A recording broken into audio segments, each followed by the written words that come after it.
Daddy, you sure you know what you're doing? Peace, everybody. Thank you for tuning in to the AV Experience Podcast.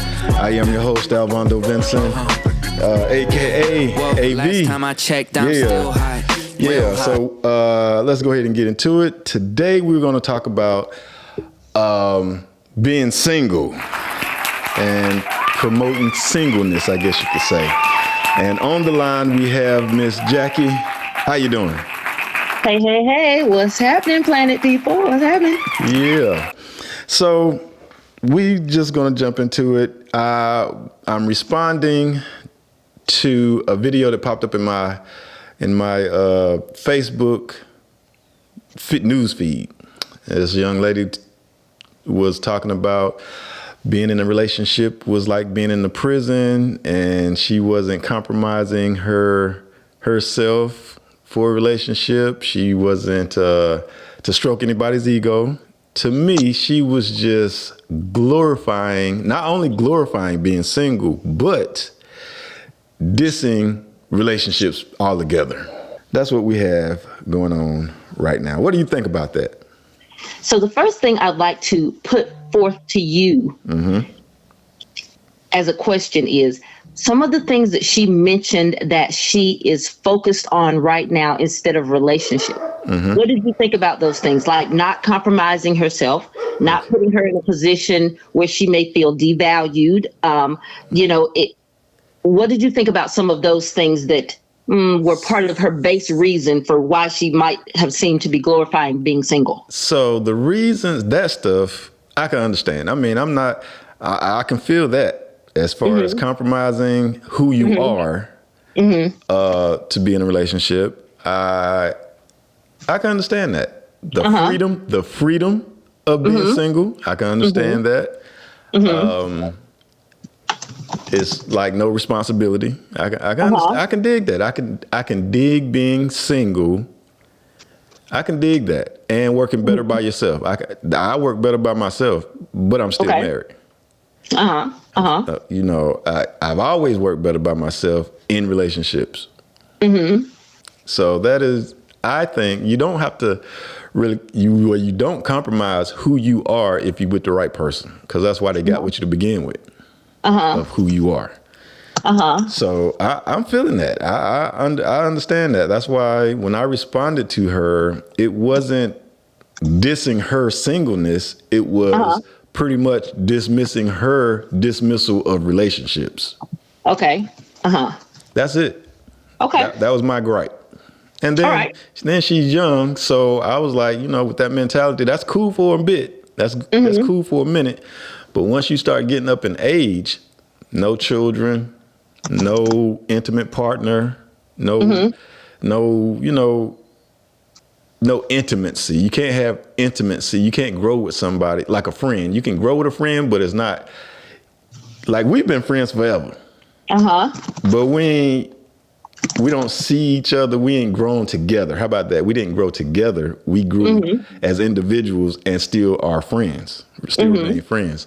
So I can understand that, but I wouldn't being in a relationship period and saying, relationships are like prisons and getting in a relationship to stroke somebody else's ego and make them feel good. I am not with that. Right. So I guess probably some of the key things that I'd love to share for us to continue this conversation about, right? Okay. One of the very key things you said is you don't compromise who you are if you're with the right person. Okay. I just want to make a pin in that because I want to definitely come around so we can have this thing full circle. So understanding where the young lady is coming from is a great thing, and just not feeling the vibe of dismissing relationships altogether. So there's a lot of different intersections with this thing. One is, and I understood as soon as I read your statement that you made, I understood where they took offense at, right? Where at? Because I don't.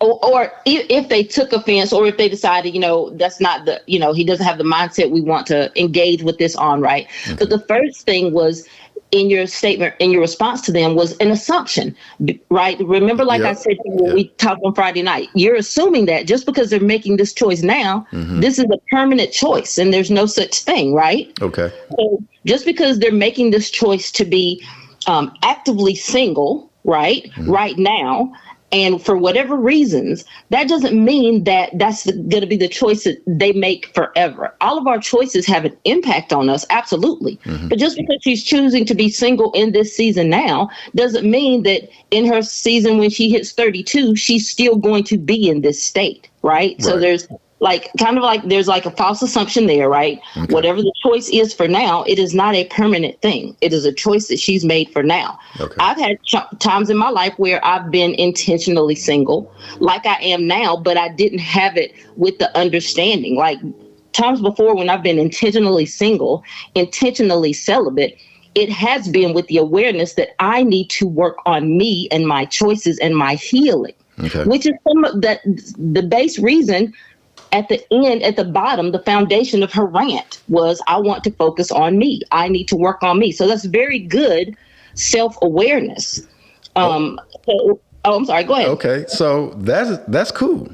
So while you're doing that, while you're working on you, while you're working on self-awareness or whatnot, where does dating come into play? Dating comes into play when you make sure that when you are dating, you know, and this is just what I've learned.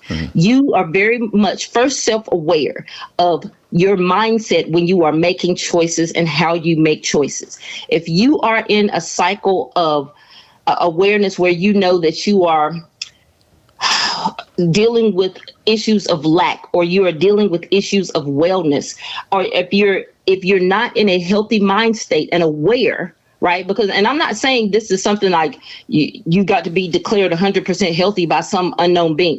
That's not what I'm saying. Okay. I'm simply saying being aware of whatever choices you make at whatever particular time. So self-awareness is the first thing, and understanding what is it that I'm looking for. Am I lonely? Am I seeking companionship? Do I just want to feel attractive? Do I want some attention? Do I just want to get my back beat out? Like, what is it that I want when I'm thinking about, am I willing to date? So because I'm actively single, but I'm also actively dating right now. And I am not dating with the intention to marry anyone. Okay. So do you let your date know that? Do they understand this? Absolutely. Okay. Now, the dynamic with men is very different than that plain looks like with women. We won't get into that right now, but I absolutely let guys know that I'm dating. I am not interested in marriage.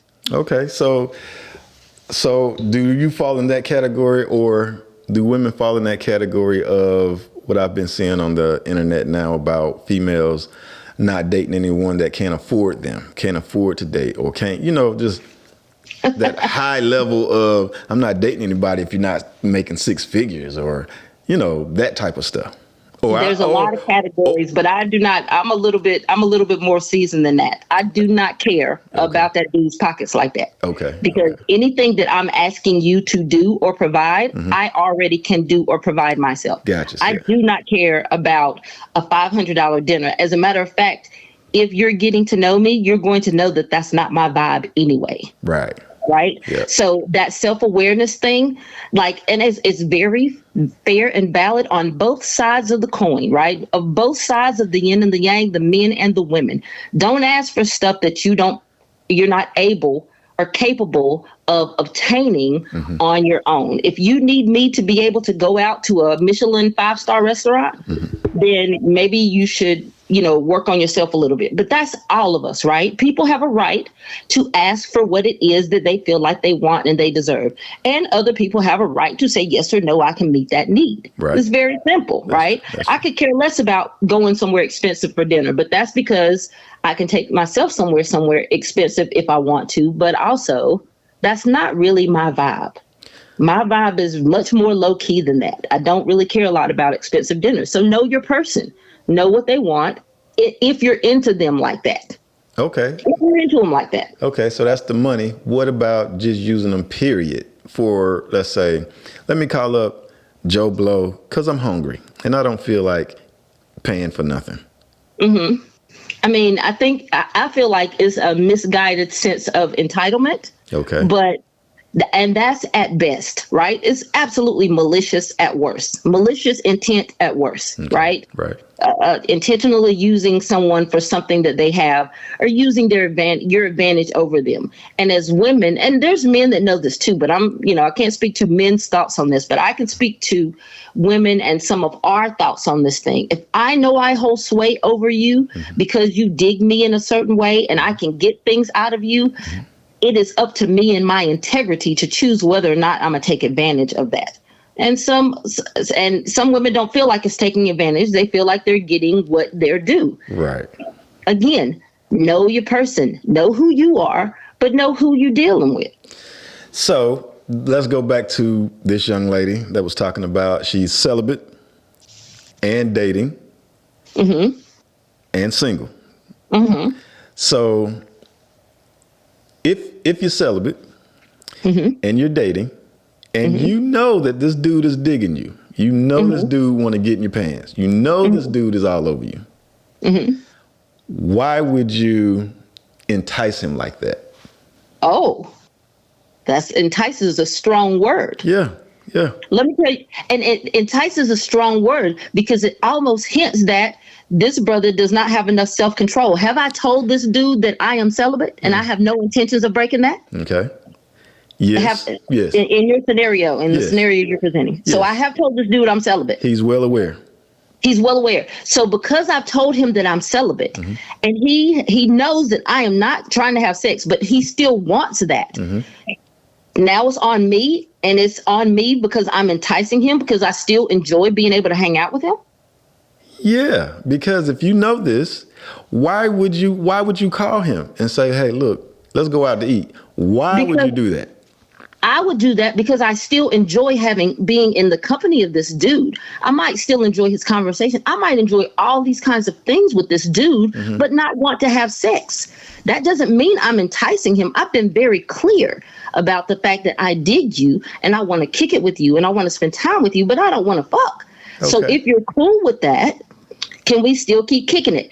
I'm not enticing anyone at that point. I'm absolutely clear. And if that dude who wants to get in my pants, who is just waiting for me to be able to say yes to some cookie, still decides to hang around, that is not enticement. That is either him trying to be duplicitous because eventually I'm going to get what I want, or he is sincere in wanting to kick it with me without thinking about what might happen with the nookie, or he's willing to do whatever to try to get there. Like it's a very clear thing, but it is not. I disagree with it being enticement at that point, especially because I've been flat out honest about what you are going to get here with me. Okay, so if that is the case, if you're not enticing him, then you shouldn't get your makeup done all nice and fly and whatnot. Why not? Your wig done, you put on sexy, sensuous clothes and stuff. Why not? Because so now I'm supposed to look frumpy because I don't want to entice him because he can't get the cookie? What are you saying? That's for men, some men, that is playing, I guess you could say, playing with his emotions and feelings and stuff. I'm not responsible for his emotions and feelings. I know you are not, but also keep in mind now, we are dealing with two different genders. You have a female that's like emotion and, driven through, I want to say, intellect, I guess.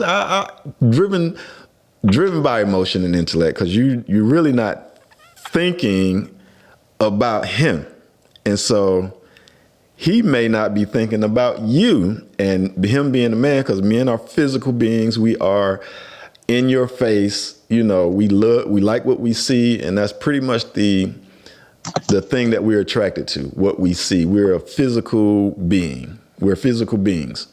So let's say you go out fancied up, dolled up, and he just cannot take it anymore. He can't take it anymore. So now you done put yourself in a situation where it could end bad. All because you have this ego of, I can do whatever I want to do, and I control me, I can't control you. This is what I want to do, and so forth and so on. Not taking into consideration that this dude, let's say he's a 215 muscle bound dude that you trying to get to know, and he snaps and say, you know what, I'm tired of this. Get you back to the car, playing all nice, because that's how they do. Get you in the car, and then boom, bam, things go left, things go south. Then what? Even though it's his fault, even though it's his responsibility, even though it's on him, but you put yourself in that situation realistically. Let me just challenge you on this, okay? Challenge me. There is no, I put myself in that situation realistically. From your viewpoint, absolutely, I get what you're saying. Okay. But that is not, first of all, it is not valid or realistic, but it's not those things, not because those things don't happen. It's not those things because you are asking or you are accepting an age-old fallacy about why men do not and are not held responsible or accountable for their actions because of their visual or physical desire and their inherent, in most cases, strength over a weaker sex. So just because your dick got hard because you like what I have on, and as we know, as isn't the case with men, I can have on a sweatsuit in a fat suit and it don't detract. If a rapist or a sexual assault dude or a dude who has nefarious intentions has those, he's not going to be changed because I'm covered up. That's true. That is true. And so women are not responsible for whatever men decide to do or think because of how we dress. True. Do you understand? Now, I understand that, and I do understand that. And I also understand that if I don't want to be jumped by a gang, I stay away from that gang. Or if I stay away, I don't wear the colors and I don't put myself through that. That's thinking. You can't equate. That's apples and oranges. That's apples and oranges. Not really. You know me. It's consequences and repercussions for choices and decisions. That it is that kind of thinking that had me at Wingate College at the library studying, and dudes are literally like, yeah, her what? So it's a very real and lived experience. And through all of that, right? Because I know you don't know this about your girl because I've never told you. I've been sexually assaulted. And I promise you, it has never had anything to do with what I have on my body. Not in any case. I know very well what my body looks like, but I didn't know about that dynamic and the power of how to use that until I was damn near 25. I sure didn't have it at 18 and 19. So to assume or to think that or to cast a blanket of thinking that women in any way have anything to do with how a man's does. Now we get that you're going to desire what you see. You are, visually motivated and that visual. But Al, you're a man, right? And you've been around and seen hundreds of women, hundreds of thousands of women, some willing, some weren't, some didn't care. Right. Just like everybody else, right? But is there anything in any woman's dress that could I have dressed in any way that would have made you try to take Cookie from me? No. Correct. But that's not every dude. That's why I'm saying some dudes. It's not every dude. It's not every dude. But the crux of what I love to make sure that I try to get across here is that we recognize every person has the ability to either be a saint or a sinner, a demon or an heavenly being at any point in time. Right. We have the propensity within us to be the good or the evil that we see in this world. Right. And the fact that a dude, because of what a woman is wearing, thinks that gives him a pass to be evil and put that accountability off him and on her because of what she has on is ludicrous. I am not saying, okay, so the reality of it is, no, it does not matter what you have on or what you say or where you are that will turn a dude into the monster. But, there was no but, that was a period. Okay. There are people out there that are really, really visually motivated. And so in any other circumstances, they'd be looking at you like, let's say you had a jumpsuit on or whatever, they look at you and let you walk on by. as opposed to that very same person looking at you. Well, first of all, he's struggling already. And then you come by with the bodysuit on, showing everything, and that just pushes him over the edge. Not saying it's your fault, but that was the straw that broke the camel's back. And more than likely, I ain't gonna say more than likely, those type of situations, with some folk, men just can't handle it. Men just cannot handle it. Not saying it's the female's fault, it's the man's fault, of course. But I wouldn't go to a whorehouse and not expect to get some. But what I'm saying to you is it doesn't matter if it's a whorehouse or not, is what I'm saying to you, right? It doesn't matter. Consent is consent and non-consent is non-consent. If you go to a whorehouse and somebody tells you no, you might be shocked, but they still have that autonomy. And it doesn't matter either way, because what I'm saying is at the base of things, it is that person's innate ability in that moment to choose whether or not they're going to be the saint or the demon. You might not have anything in you. There are men folks out here, and this may be you too, who it doesn't matter because you have been. Right. And I feel like I know my brothers good enough, you included. You have been one of those men to me who have that kind of integrity. If there was a woman butt ass naked in front of you, who you're not going to just grab her because she's in front of you butt ass naked, even if your mind goes, that is beautiful. It is visual. She's turning me on. And if she's out here naked, she going to get what she get because she should have known better than to come out here naked. That might be your thought. But the man that I know that you are to me, that I believe in you to be, still would not touch that woman in that situation. And you 100% correct. But I'm cut from a different cloth.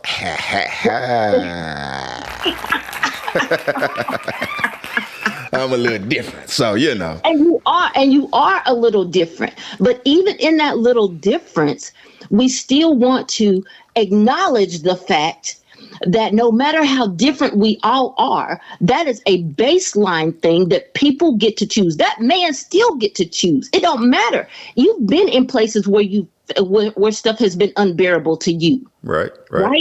You still have not let things that are unbearable to you break your integrity. But everybody don't walk around with integrity. Everybody doesn't walk around with integrity, which is why we can't change who we are or how we enjoy our life based on somebody else's stuff. Okay, I didn't say change. I said take into consideration.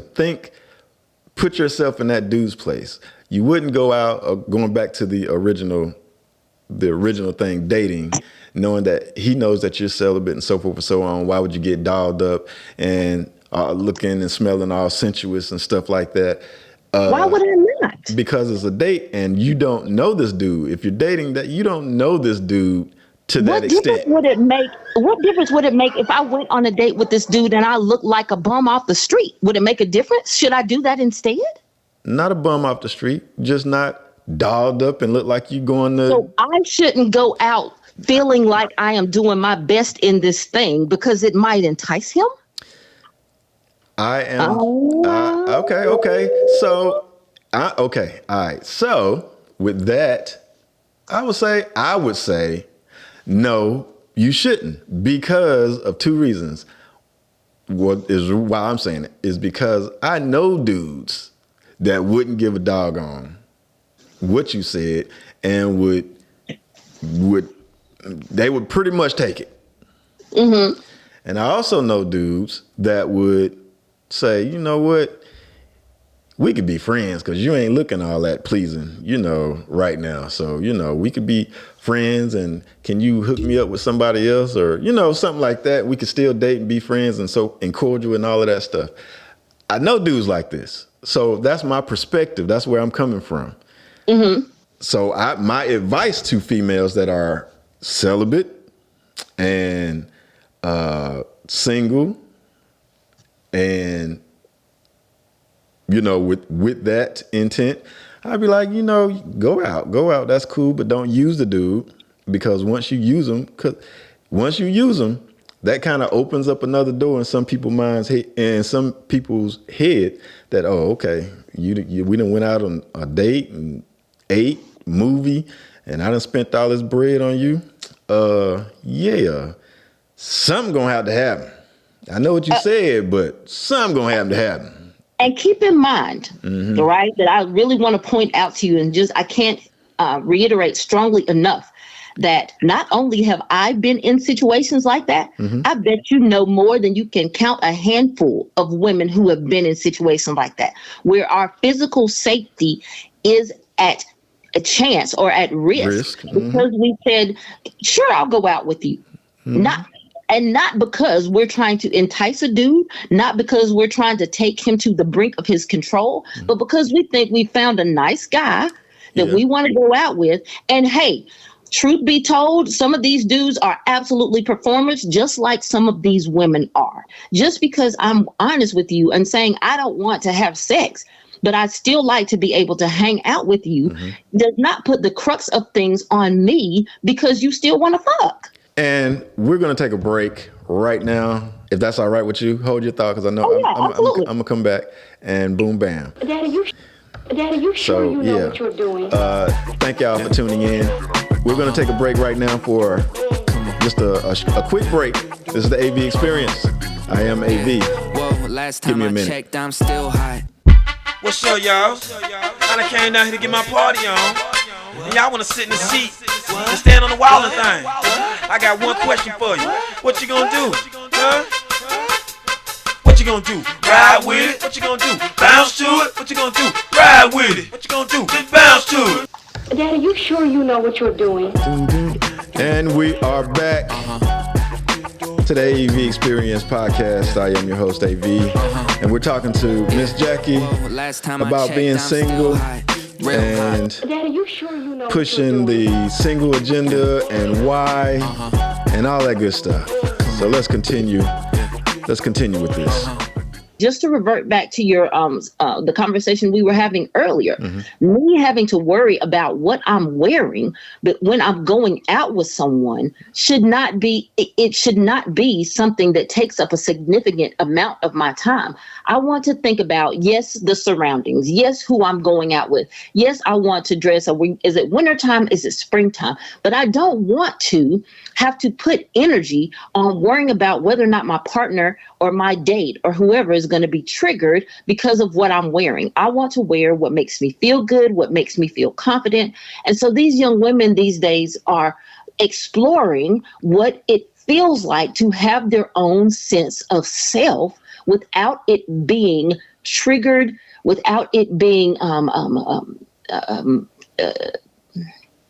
thought of in a negative light, without it being used as a tool to be weaponized against them, because they do want to take care of themselves first. Okay. And they're very vocal about that and learning about that. And at the same time, as they're saying these things, there is an unspoken, and in some cases a spoken, demand for men to level up and step up their game as well. Their game with emotional intelligence, their game with resilience, their game with financial abilities. Like men have always been on the thing with, I got to provide. Absolutely, that's great. But it's not just finances. There's emotional provision. There is mental, there's spiritual provision. There are all of these other things.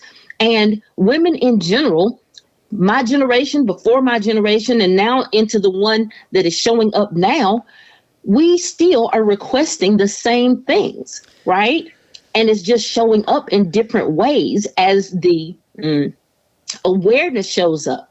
We need men who are emotionally intelligent and who know how to hold space for us just like we do. Okay, so with all that being said, I had to grow. And I think the way I did that was accepting everything about me. Because some people don't. They want to hide certain parts. They want to forget certain parts, not do certain parts of who they are.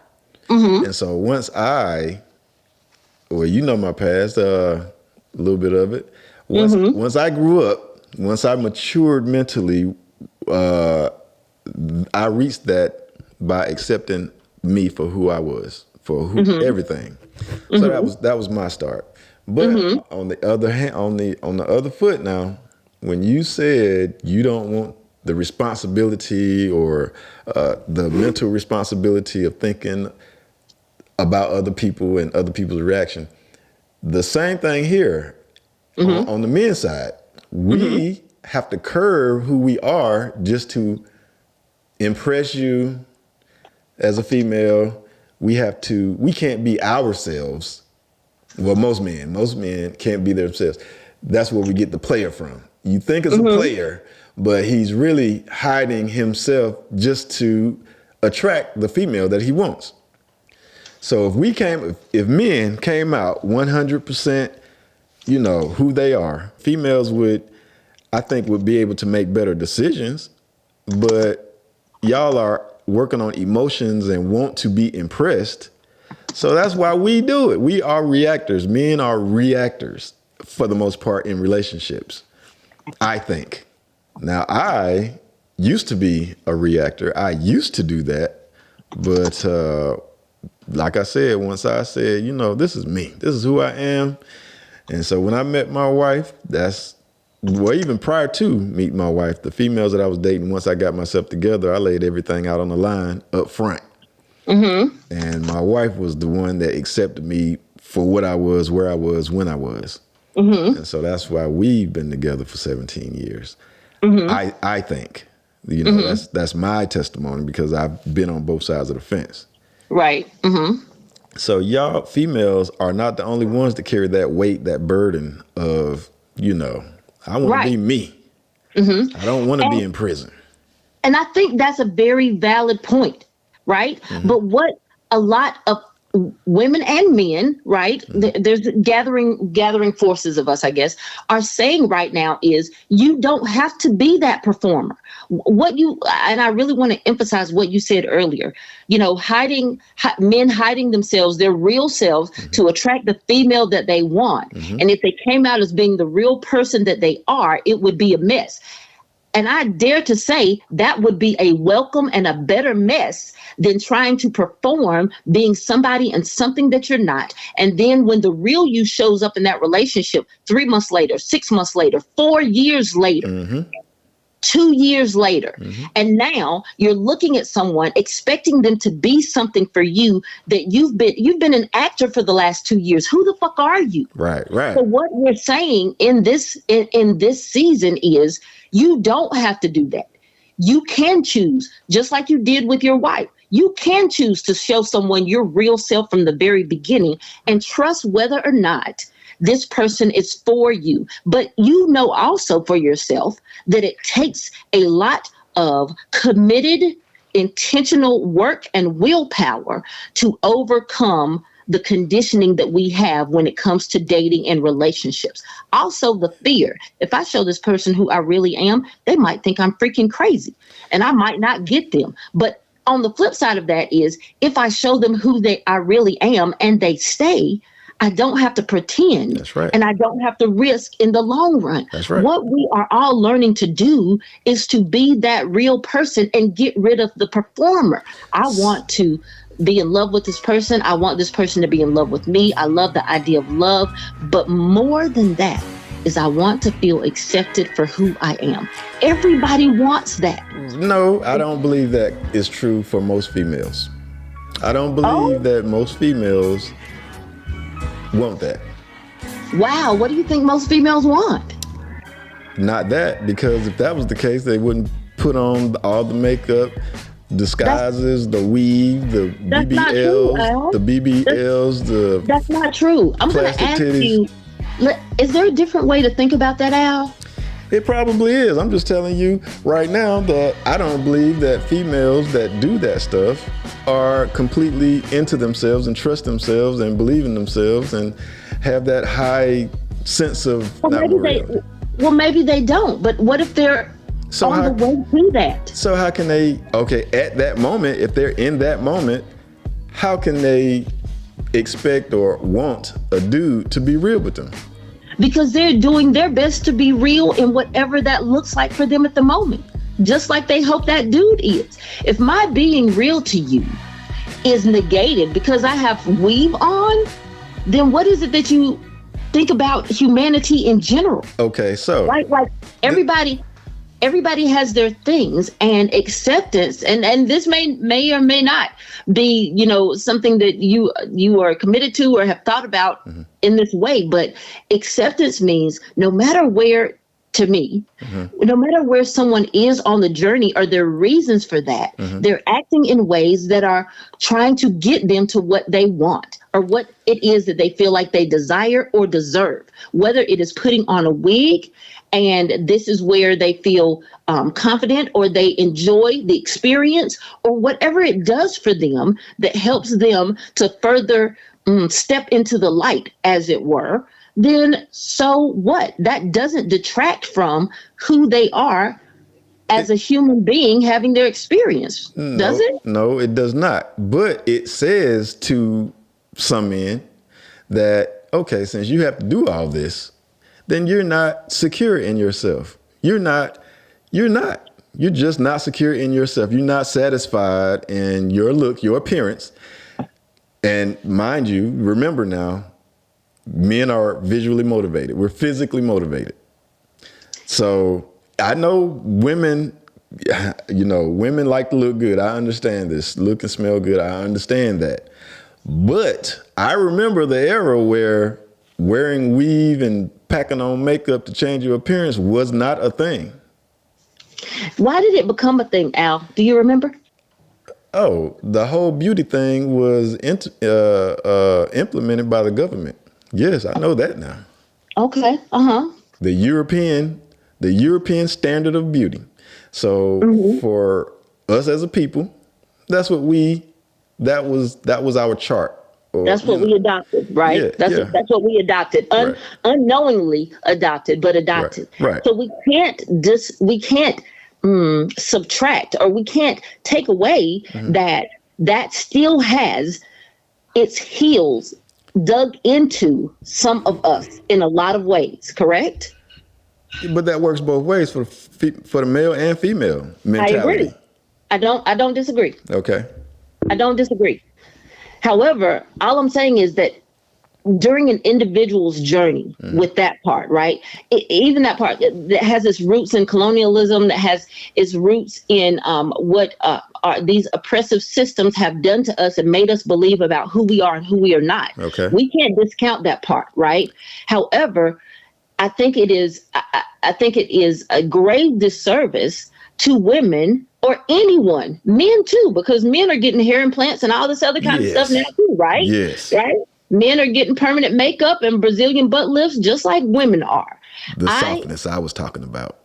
Well, again, if someone feels like that's what they want for their life, right, then have at that.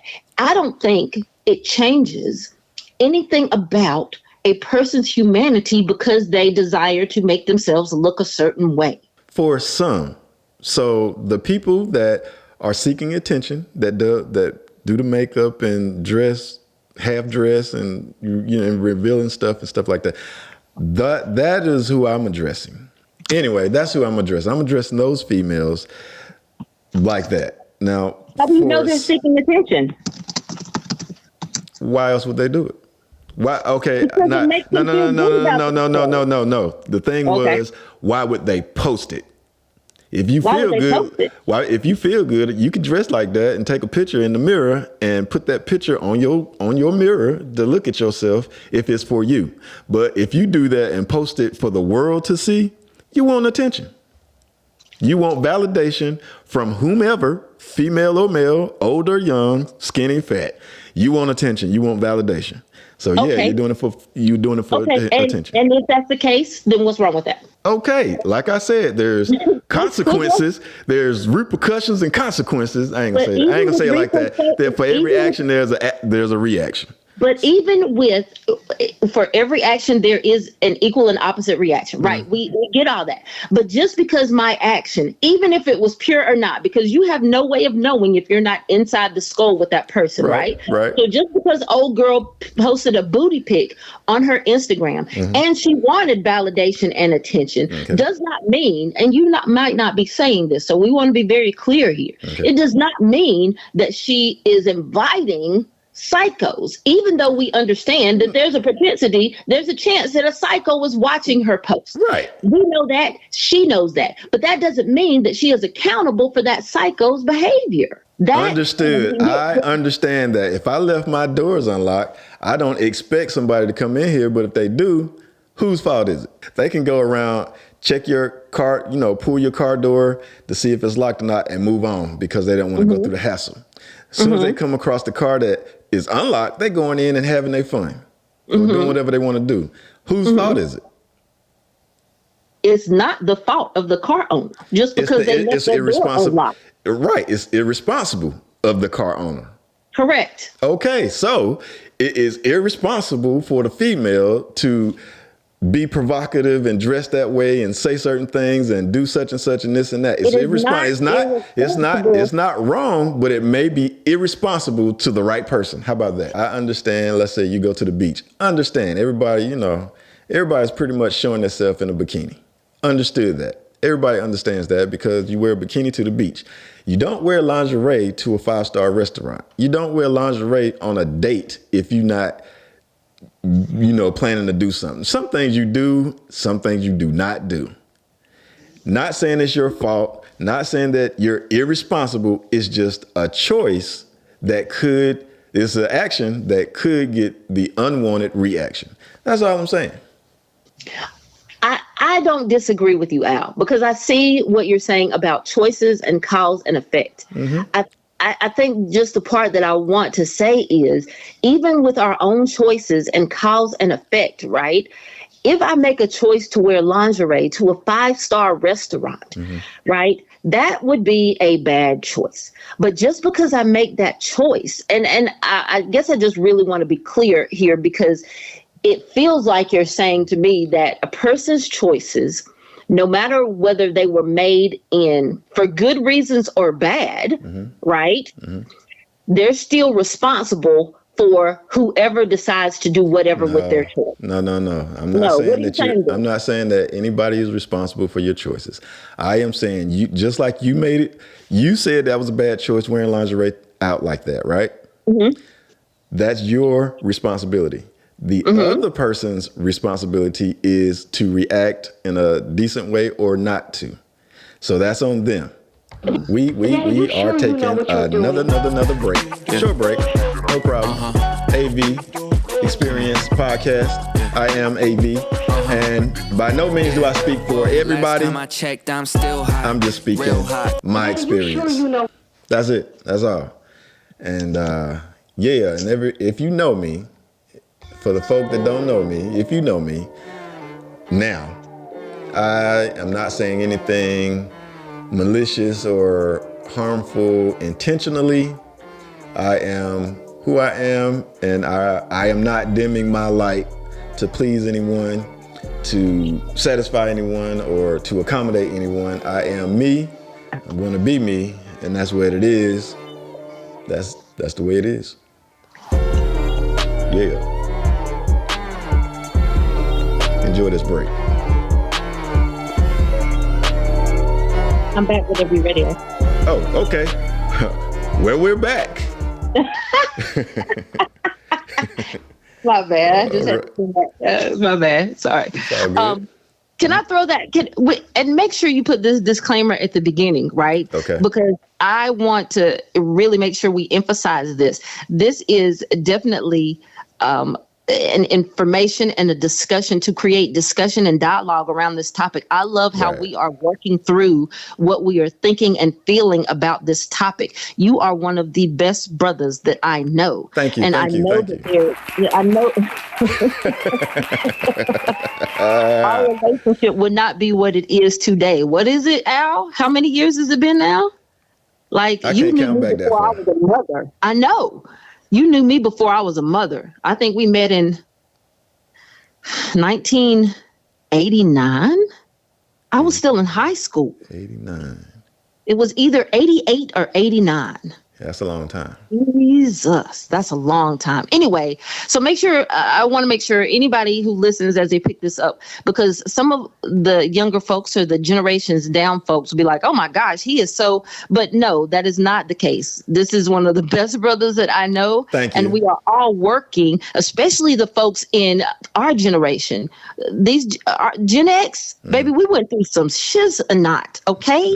And those of us who are like-minded and progressive and working to help make connections better, right? Our connections and our experience here better. We got to unpack some stuff about the things that we learned about our experience here and the things that we learned growing up that we know are not necessary for our lives any longer. So that's right. This is one of you're in my crew of men that I'll take a stand for at any time. I ain't taking no bullets because that's not necessary anymore, but definitely take a stand. Thank you. Please continue. And to piggyback off of that last part, therapy. Take care of your mental health. Take care of your mental health. I know you don't know, but I've been in therapy for almost 20 years. Well, 21 years now. And I did know. You told me. Oh, okay.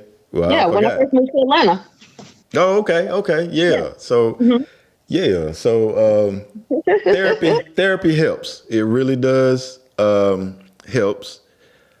Especially with a cat like me. You know. Yep. I did not. I was a little bothered, I guess you could say, and had some things to work through. Also, me too. Yeah. Me too. Strong advocate for therapy, and not just for the grown-ups. Get them for your kids. I had my kids with therapists, right? I had my kids with therapists. When Dada was 8, not 8, when he was in 8th grade, and I thought I was going to murder him. Yeah, we started therapy then. Okay, but yeah, kids need therapy too. Yeah, I wasn't thinking about it. I was not thinking about it, but yes, most definitely. We support mental health therapy around here. Get healed. Right. And I think that is a trend also, but definitely I love the fact that we can talk about that, because for Black men, right, it's got to, for Black women too, but we see that happening with Black women. But for Black men, we've got to make sure that they don't feel like it is a dirty word. You are not being exposed. We want you to get healed. We want us to get healed, because if our men are not healed, women healing ain't gonna mean shit. That's right. Because now women are dissing men. Women are doing without men. And that is our next session. So we're going to have to wrap it up. Because we're going to talk about that. We're going to talk about that. So tune in. All right.